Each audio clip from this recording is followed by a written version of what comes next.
waktu zaman-zaman TikTok Shop pertama kali di Indo, nah kita salah satu yang pertama juga yang ngebangun ekosistem live shopping. Tapi yang menarik adalah kita juga satu-satunya MCN partner TikTok juga yang mempunyai lembaga pelatihan juga. UMKM Indonesia itu nggak melulu soal offline market doang kok. Online-nya tuh udah.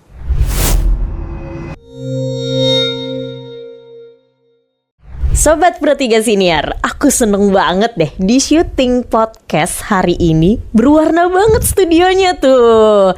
Ini tuh kayak ada barang-barang, produk gitu ya. Ini kayak binaan UMKM. Dan kita juga udah kedatangan nih, ada seorang founder dari HK. Itu ada Mas Debrazuan. Hai Kak Debrazuan. Halo. Applause dulu kali. Studionya udah berwarna banget soalnya. Rame ya jadinya ya. Ternyata ini bawaannya Kak Debra ya. Ini Kak Debra jatuhnya orang-orang yang collabin UMKM apa gimana sih? Itu sih HK itu. Ya, jadi kalau ngomongin HK gitu ya, jadi saya pun sebagai lead program and operation di HK Indonesia sendiri kan, ini kita tuh punya vision. Jadi mungkin kalau latar belakangnya HK itu kita perusahaan digital marketing, kita one of MCN partnernya TikTok juga, gitu ya. Jadi waktu zaman-zaman TikTok Shop pertama kali di Indo, nah kita salah satu yang pertama juga yang ngebangun ekosistem live shopping di. Jadi misalkan kalau ada yang lihat live shopping gitu ya, yang jualan barang-barang itu, nah salah satunya itu di tempat kita juga, gitu ya. Tapi yang menarik adalah kita juga satu-satunya MCN partner TikTok juga yang mempunyai lembaga pelatihan juga gitu. Jadi lembaga pelatihannya itu apa? Ya tentu kita ngajarin banyak banget program gitu ya, program-program pelatihan, program-program buat creativity, social media, jadi content creator, jadi affiliate dan lain sebagainya lah, intinya seperti itu. Termasuk sekarang kita tuh lagi kolaborasi sama Dinas Pariwisata dan Ekonomi Kreatif DKI Jakarta. Terus kita sedang membina 18 pelaku usaha kreatif yang kita siapkan untuk ke pasar ekspor. Wow, keren banget ya. Baru satu pertanyaan, baru satu statement jawaban. Tapi sebenarnya dari kapan ini Kak Debra ada si HK ini? HK Indonesia itu kita jalan dari 2021 sebetulnya. Itu dari 2021 ya, karena tadi ya backgroundnya kita ada opportunity untuk running live shopping di Indonesia gitu ya. Akhirnya makin lama oke, kita bikin deh perusahaan gitu ya. Terus namanya HK Indonesia ini dari tahun ke tahun tentunya kita ngerasain betul ekosistem live shopping itu benar-benar berkembang gitu ya. Tapi poinnya di sini tentu kalau ngomongin soal para pelaku usaha kreatif, di sini kan kita ngelihat ya potensi UMKM atau pelaku usaha kreatif di Indonesia itu sebetulnya produknya bagus-bagus, kreativitasnya juga oke-oke. Betul. Tinggal siapa nih yang mau ngedorong. Nah, itulah makanya kenapa saya pun bersama tim juga keliling Indonesia. Kebetulan juga kerja sama Kemenparekraf RI gitu ya, untuk ngasih pelatihan-pelatihan pelaku usaha kreatif di berbagai kota gitu ya. Mungkin kalau dihitung-hitung sekarang itu lebih dari 10.000 kali ya. 10.000 UMKM, terus kemudian orang-orang yang juga belajar soal live shopping, soal affiliate marketing. Jadi memang lingkupnya intinya kita tuh di digital marketing sih sebetulnya. Dari scope-nya ada di situ, makanya ya banyak cerita menarik lah ya dari perjalanan kurang lebih sekitar 4 tahunan ini. Berarti gitu. UMKM-nya tapi menurut Kak Debra udah siap go digital semua berarti? Sangat-sangat siap sebetulnya. Tinggal mereka sebetulnya perlu dikasih update terkini. Ibaratnya gini, apakah semua orang belum punya akun sosial media misalnya gitu ya, atau e-commerce? Sebetulnya mereka sudah punya. Akunnya aja yang udah punya. Tapi mengelolanya bagaimana, konsisten mengelolanya seperti apa supaya makin kreatif dan punya nilai jual, itulah yang perlu didorong lebih lanjut. Tapi banyak juga kok yang sudah menjalankan dengan sangat baik. Mereka juga sudah kelola, mereka juga udah dapetin keuntungan yang besar. Jadi sebenarnya UMKM Indonesia itu nggak melulu soal offline market doang kok. Online-nya tuh udah Bagus banget. Top banget juga Top ya. banget, Berarti kalau itu seputaran Jakarta maupun seluruh daerah Indonesia udah kejangkau banget tuh go digital ya. Bener. Karena kan saya ngelihat ya ada di beberapa kota di Sumatera, ada beberapa kota di Sulawesi, terus di Jawa khususnya dan beberapa daerah yang lain yang pernah saya kunjungi. Di situ saya ngelihat potensinya memang ada kok gitu. Makanya ketika kita bicara program ini, gitu ya, karena program ini kita fokus juga untuk yang belum siap disiapkan, yang udah mateng lebih potensi lagi untuk bisa ekspornya ya. Mungkin pengalaman sebelumnya di satu negara bisa jadi lebih dari satu negara kan kesempatan yang bagus ya buat mereka. Dan tentunya belajarnya bukan hanya dengan saya, tapi juga para expert yang sudah berpengalaman juga gitu. Tapi Kak Debra sendiri basicnya emang digital marketing juga atau memang yang si UMKM-nya? Aku tuh justru backgroundnya komunikasi awalnya. Oke. Jadi sama nih sama Kak Hana nih ya. Siaran juga gitu ya di TV, di radio. Terus kemudian kemudian menggeluti sosial media marketing awalnya gitu ya. Ngelola Instagram beberapa dulu di Jogja. Brand UMKM juga. Ada makanan, F&B, terus ada fashion dan lain sebagainya. Tempat wisata juga ada. Sampai akhirnya karena udah nyemplung di sosial media marketing kan harus lebih gede lagi kan gitu ya lingkupnya gitu. Makanya kenapa skupnya jadi lebih lebar di digital marketingnya begitu.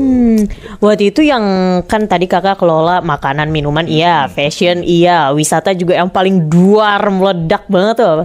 Yang paling meledak itu justru pada waktu itu adalah makanan. Oh makanan. Karena makanan kan apalagi ngomongin kota Jogja ya. Itu kan waduh kalau ngomongin makanan macamnya Itu banyak banget. Makanan tradisional Kak? Banyak. Ada ayam geprek, ada lah segala macam gitu. Jadi memang makanan yang disukain orang-orang sih gitu.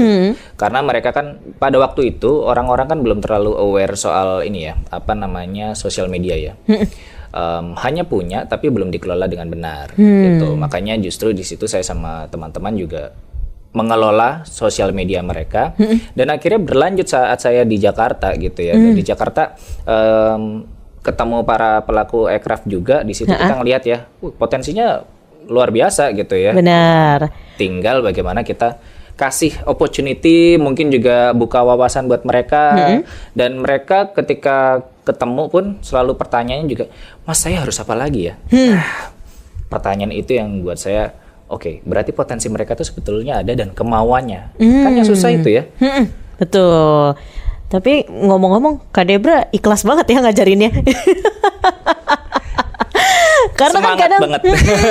Kadang ada mereka yang nggak bisa kan packagingnya. Berarti mungkin Kak Debra juga ngajarin packagingnya mungkin kan dari segi itu juga kan? Betul, men-encourage mereka untuk peduli sama packaging. Makanya kita lihat di samping kanan kiri kita juga kan ya gitu. Produknya secara packaging sudah baik pula gitu ya. Dan memang itulah yang jadi syarat gitu ya untuk para UMKM juga produknya dipercaya sama pelanggan ataupun calon pembeli dong pastinya ya. Karena kan kita istilahnya cinta itu kan pada pandangan pertama. Benar. Beli itu pada produk yang kemasannya juga bagus pastinya gitu. Jualan look dulu lah. Betul. Berarti gitu ya pertama ya. Betul, tapi jangan lupa kualitasnya harus dijaga.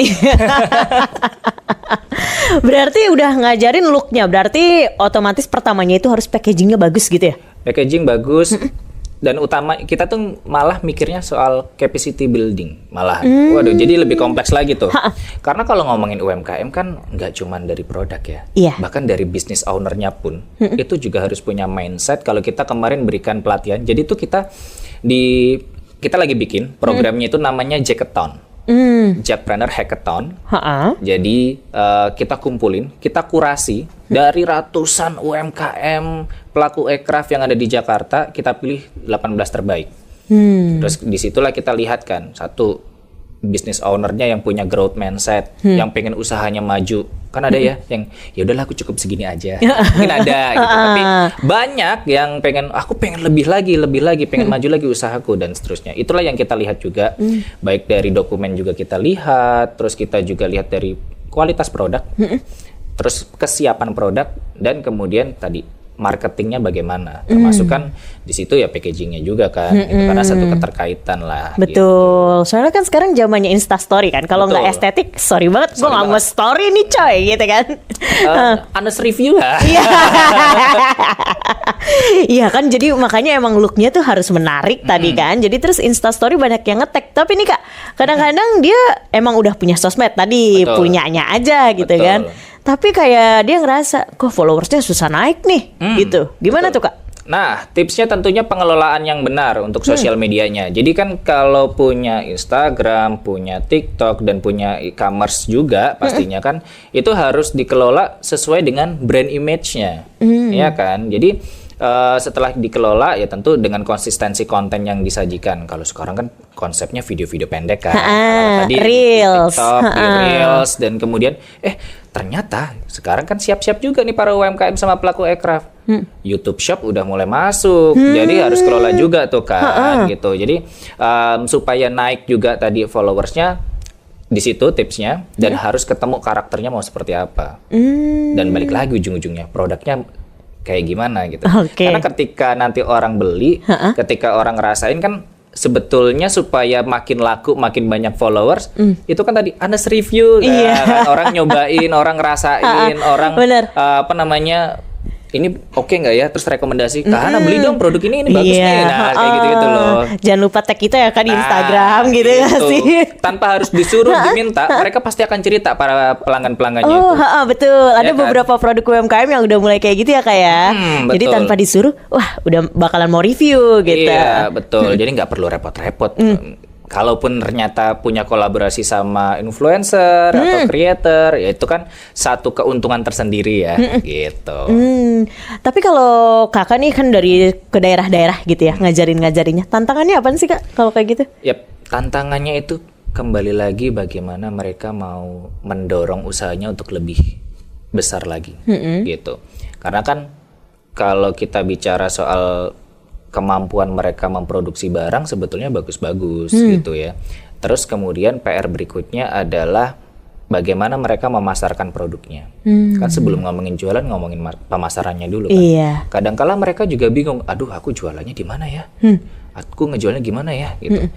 Udah tadi akunnya sebenarnya udah disiapin, tapi kok nggak dijalanin gitu kan. Jadi mereka sebenarnya sadar bahwa market online itu salah satu yang menguntungkan juga buat mereka gitu. Tapi memang mungkin belum ada ilmu yang lebih detail gitu ya. Jadinya ketika mereka belajar, oh harusnya tuh saya giniin ya Kak ya gitu. Jadi bahas di situlah akhirnya kita sharing, brainstorming.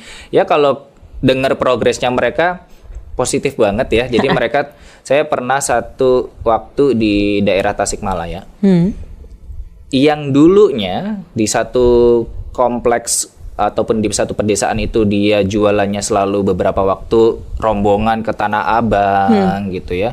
Waktu pandemi kan mereka nggak bisa kesini kan. Akhirnya mereka ya udah sekarang cuan banget gitu ya. Produk fashion ya Kak ya? Produk mukena pas waktu itu. Ada sih beberapa produk-produk fashion wanita juga gitu ya. Mereka malah sekarang market online-nya sangat-sangat baik gitu ya. Dan tentu mereka juga tidak lupa dengan market offline. Karena kan kalau ngomongin soal ini ada yang positifnya suka belanjanya di offline, ada yang suka belanjanya di online gitu. Kalau buat kita yang mager ya Nontonin dulu live shoppingnya. Benar gitu. Jadi itulah yang jadi semangat buat saya juga buat sharing ya gitu. Dan di daerah-daerah juga kalau ngomongin potensi sekali lagi produknya luar biasa kok dan punya ciri khas masing-masing. Makanya siapa tahu dari program yang saya jalanin di Jakarta ini mungkin nanti akan berkembang juga ke daerah-daerah. Itu yang juga jadi salah satu dorongan saya dan teman-teman gitu. Kalau sekali pergi berapa orang Kak timnya Kak? Kadang sendiri, kadang juga berdua, tergantung sih. Oh gitu. Kalau sendiri tuh all in banget berarti ngajarinya digital marketingnya juga, terus cara-caranya juga, tips-tipsnya gitu. Biasanya per topik ya, tergantung. Oh pas kali ini ngobrolin apa dulu nih, terus besok mungkin sesekali waktu ngobrolin topik yang lain gitu. Dan secara online kan kita juga komunikasi kan sebetulnya. Jadi meskipun saya nggak di sana pun ya sebenarnya masih ke maintain. Oh gitu. Berarti konsultasi by online juga bisa gitu ya? Bisa banget. Jadi pengen banget deh Kak, banyak banget nih ya pasti Sobat Pro 3 Senior yang udah punya UMKM. Pengen deh tips-tipsnya. Kalau Kak, aku punya nih UMKM tapi bingung banget masarinnya. Tenang aja, kita bakalan kulik tipsnya di part 2 nanti.